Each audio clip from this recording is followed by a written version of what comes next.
we're looking at that top floor, watching best waves and getting the best barrels. As you look down the line, a lot of the sponsors' homes there. It's amazing to see Sammy back here on tour, but let's have a look at this absolute bomb to start off the heat. Through the cycle, just snuck under that one, but unfortunately just hair too deep and didn't have any projection off the bottom to push through that.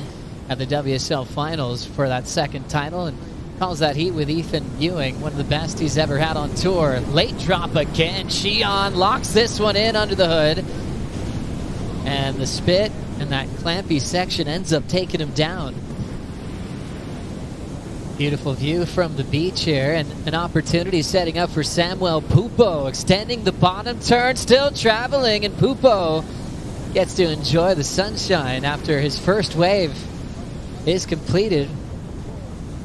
The 2024 season.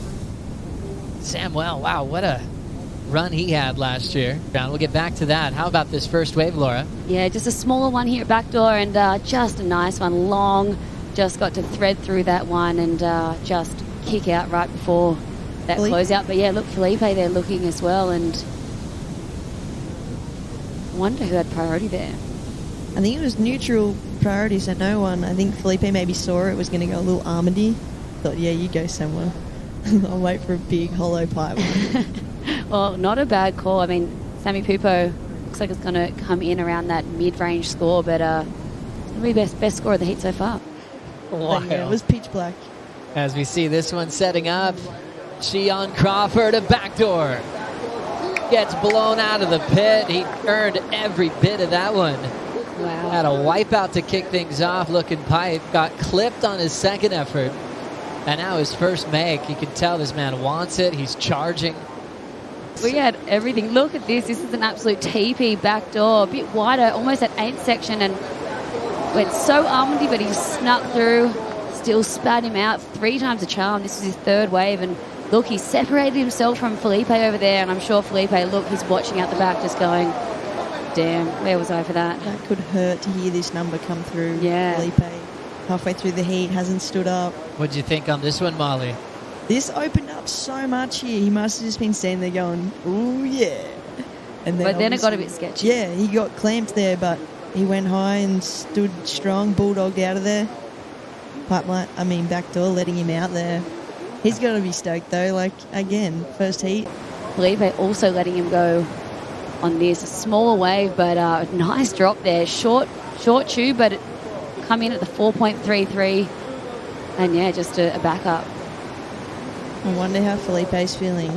Like, 12 minutes ago, you got to need good waves now, like total 10.5 kind of needing.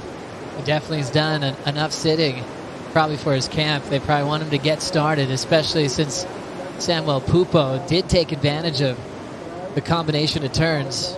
And beautiful read into the inside of the pit there, Laura. Yeah, that was a really nice shaped wave on the inside. Obviously shorter, but still he got that spit out, and just would have felt nice, just to get the reps up. And the more he's doing right now, the more it's going to really be. Then Ian Gentile said he was rooting for Rio White in the last event, so he didn't have to go up there and give his speech. But it is one of my favorites. It was just from the heart, right amount of humor, emotion as well. I love Ian's approach to his speech, obviously getting Rookie of the Year, and he highlighted, here we go, Filipe, 6:30 to go. First wave of the season, it's just an up and out, and that hurts. Waiting that long with first priority. He's a smart competitor too. Like here we've just seen him sell the Rookie or the wild card on a wave. I mean, not this one, but the wave before he sold Shion on just a bad wave and got him to paddle so that Filipe moves up in the priority.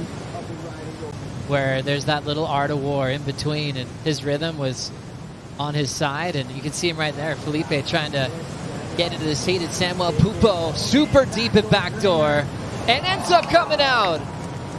Great higher line on the exit, and that was it. See the frustration on Filipe there going, that was the wave I wanted. That would have, this is going to be very high. Teed around, hey. See, he paused.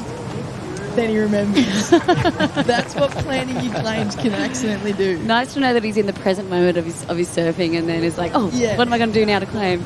His spidey senses were alert on this one. Samuel Pupo getting a gem, but those are the backdoor waves that Filipe loves.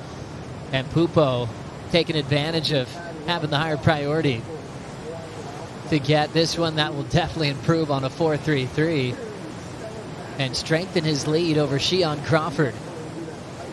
Just timed it beautifully. It was like he spent exactly the right amount of time in that barrel before it completely clamped. I mean, I feel like my brain, the way it works in big waves is that it's like the quietest it's ever been. But we'll get back to that later. 20 seconds to go here, and what an absolutely cracking heat. A bit wide on this one, and he'll be pretty bummed with this heat. First heat back, 100th heat. Congratulations, though, Filipe. You are an absolute icon. Yeah, 100th event. That's so crazy. Yeah, surfing in all these events, but yeah, definitely one he's going to want to forget about quickly. Well done to Samuel Pupo. 13-point combined total. Moves on into the round of 32, along with a wild card, Shion Crawford. John John's coming up next with Kaiwa Belli and Jake Marshall, bringing Kaipo and Jesse for the call.